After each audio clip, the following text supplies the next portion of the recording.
Some Kind of Heaven, which is a documentary about life in the villages, the Florida retirement community.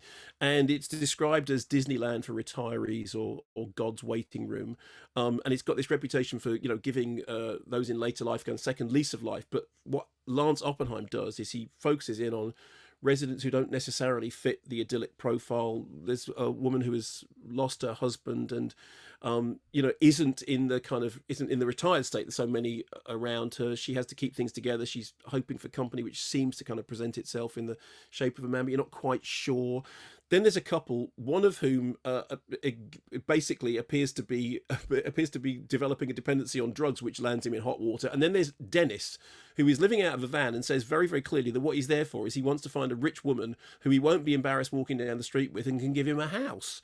So the thing that the doc does is it demonstrates that later life is no less eventful than the craziness of youth, but it does ask a question about why it is that you would want to live later life in what is essentially a theme park rather than reality.